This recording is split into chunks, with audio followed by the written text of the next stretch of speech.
Hey guys, another episode of Rain has passed, and it was good. I'm not gonna say it was a solid episode, but not as good as the last 5 episodes, especially last week's episode. That episode was amazing. The bomb dropped. Oh, okay. I guess it's okay to, like, after a big episode like last week, I guess before the mid-season finale to have a couple slower episodes. So, okay. A lot of stuff did happen, but not as much as last week's. So, yeah. Okay. Okay. At the very beginning of this episode, there's this guy saying he's King Francis, and he's burning this peasant's farm down because they didn't have enough money for him. And I'm like, oh, so there's a Francis imposter. I almost said impostinator. That's not even a word. So. Yeah, okay, so that happens, and okay, now I'm just going, every week during the episode, I take a few notes, and so I'm just gonna go down the line.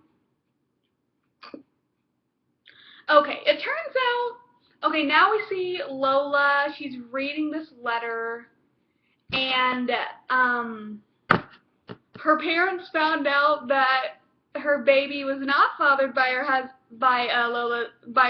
Lord Julian, and they found out that it was Francis's baby, and she's disowned.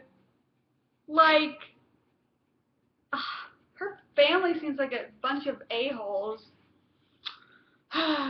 Well, like, really? You're disowning your daughter for having a baby, an illegitimate child? I don't know. Well, and now, like, Lola is basically, like, it sucks, because she's gonna have to depend on Francis for the rest of her life, and Ken is like, maybe you should get your own money. But yeah, I'm like, yeah, you should. And as much as I rip on Kenna, and I'm like, I still go by what I say. I still think she's selfish and bitchy and only cares about herself and all that stuff, but she does come through she does know how to have fun, and she does come through with some good advice when she needs to. So, yeah. But anyways, and Lola goes to the banks, and she's trying to get her dowry back because, Julian died. So yeah. And then it turns out that Narcisse is friends with the bankers, and Narcisse, looking hot as hell in this episode, he asks Lola for tea, and she agrees, And also her dress is beautiful. I love it. I loved her dress this episode. It's very beautiful. I liked Kenna's too, even though it's still, I liked Kenna's dress too, though it just still doesn't look right in, like, the 1600s setting. But, I know that they're mixing the modern fashion sense and, like, some of the modern fashions with gowns from, like, the 16th century, but still, that doesn't even look at all like it belongs to them. But anyway, it's still pretty, though. But yeah. And Lola and Narcisse have tea together in this little, area, nice little secluded area, and there happen to be two, archery, like, bullseye thingies. Yeah, I don't know the proper terminology, but anyways, and Lola and Narcisse shows Lola how to shoot the bow and arrow, which also the first time she pulled it back with ease. And though I've done archery before, and it is hard. But then I was thinking, oh my gosh, like, I totally, like, thought of Chronicles of Narnia because Queen Susan was an archer. And then also, I also thought of Chronicles of Narnia in the first episode of the season when Lola was in that tent setup. I was like, oh my gosh, it's like they referenced Chronicles of Narnia 2 times unintentionally. And I love Chronicles of Narnia, so the first one is the best, of course. But anyways, back to topic. It's really sexy how Narcisse is showing Lola how to use the bow and arrow, and she hits the bullseye. I'm like, yeah, awesome. First time's a charm. Though I wonder how long it took, how many shoots it took to do, how many times they had to do that scene before Lola got a bullseye. Okay. Okay. I need to get back on topic. And so, yeah. And then later that day, basically, subtly, Narcisse tells, Lola, like, she should take a bath at midnight and she's like thinking, oh my gosh, he wants to watch me bathe so I can get my dowry back because he has the connections, of course Narcisse does, because he's friends with bankers. And the last time we see them in this episode, it looks like Lola's about to like the window's open, it looks like Lola's about to take a bath and Narcisse is standing there. So scandalous. And it turns out it's Lola's servants because Lola just comes right up to Narcisse. And, good girl, Lola. And then Narcisse does a nice thing. It's like, I already stopped the transfer. Like, because, like, the bankers were sending Lola's dowry to her father-in-law, Lord Julian's parents, and he stopped it, and now that dowry belongs to her, and she has her own money, and it's like, Lola was kind of, and they were having a conversation, and Lola put her hand on Narcisse's hand, and he's like, he looked turned on by that. But yeah, and that's the end of their storyline in this episode, and man, I want them to get together so bad. I ship Lola and Narcisse, like, oh my goodness. Lola and Narcisse are one of the few relationships I ship on the show. Man, I want them to get together so bad. Okay. Whew. Okay, basically now the rest of the episode is basically focusing on Mary and Catherine.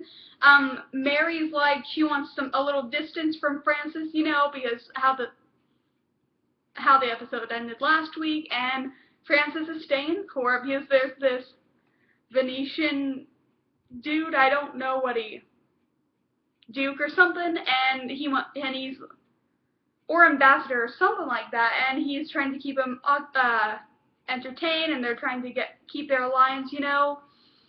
So, and Catherine says, she's like, I'm going to Beauvais. I promised a Duke I'd stop by his party, and she's like, a queen, you know, blah, blah, blah. And Mary's like, why don't I go with you?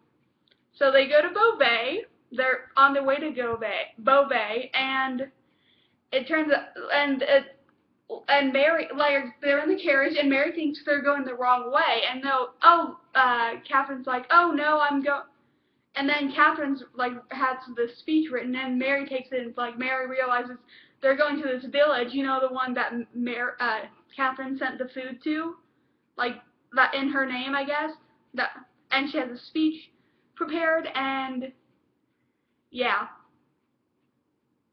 So she was lying. And then all of a sudden, these peasants come out of nowhere, and they realize that's Mary and Catherine's carriage, and they're all like, "Death to the royals!" And and Mary's like, "Maybe we can talk to them." And then they're getting angry, and like, they're like, Catherine's like, they both need to escape, and Catherine pulls this thing in the carriage, and there's like an escape route, and it's like, smart, Catherine. And so Mary and Catherine, they escape, and they take off all they take off their necklaces and their crowns, and they hide them in their stuff, and yeah. And then there's like a commercial break, and yeah, and basically they end up at this tavern, and Catherine, and of course, like, they don't carry money on them because they're the queen, both queens of France, and you know, because the crown would, because they can say they're obviously the king and queen of France, and servants are the ones who hold the coin purses, and Mary volunteers that they'll work for their meal, like serve drinks. And then they're serving drinks, and they decide they're gonna wait. And after they get their meal, after they've worked, they're gonna stay there. They were thinking maybe they'll escape, and so they decide to stay at the tavern until Francis finds them, because he finds out that the carriage was attacked, and he and Conde and Leif and a couple other guards, they go, and they're trying to find them, and all of a sudden there's like an announcement that the King of France is there, and they go outside and to see that there are two imposters. There's an imposter of Francis and Mary, Mary. And first of all, the actress that they gotta play the imposter, that's more what Mary would have looked like, because Mary, Queen of Scots in real life was like almost 6 feet tall, and she had red hair. Though I'm sure I don't think her hair was as red as the actresses in this episode, but still it was red. But yeah. And Mary thinks maybe they could like get out with their help, and Mary and Catherine, they end up having a conversation with the Queen, and she kind of lets it slip that they're not lets it slip, but like they say, like Mary and Catherine say that they're pretending to be Mary and Catherine. We know they're Mary and Catherine, but the Mary, Queen of Scots imposter doesn't know, and they have a conversation, and then the fake King Francis comes in, and he's angry with her, and Mary and Catherine have to leave the room, but they're kept there by guards, and there's a slap, and the door closes, and we hear the imposter get slapped, and that's actually kind of hard. That was mean. And then this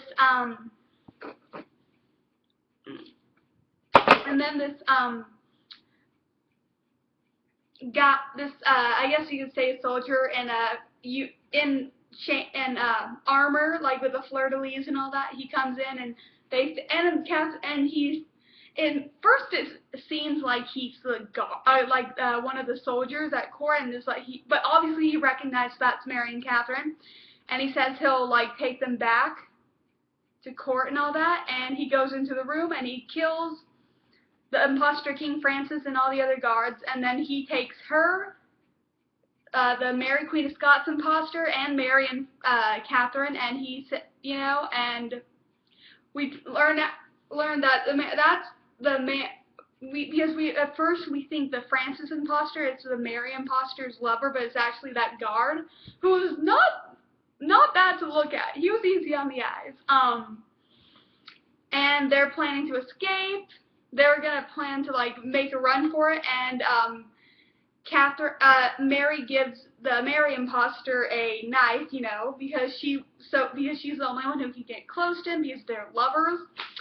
And they stop the carriage, and they get out, and it turns out, and the soldier, he's like, we're not taking you back to court, and it's turns out that Queen Elizabeth of England is the one who sent those imposters, and she, because she doesn't want Mary's a rival to the throne of England, And I'm like, oh, Elizabeth! I already love this version of Elizabeth. I love, like, Queen Elizabeth I is like my favorite queen in history ever.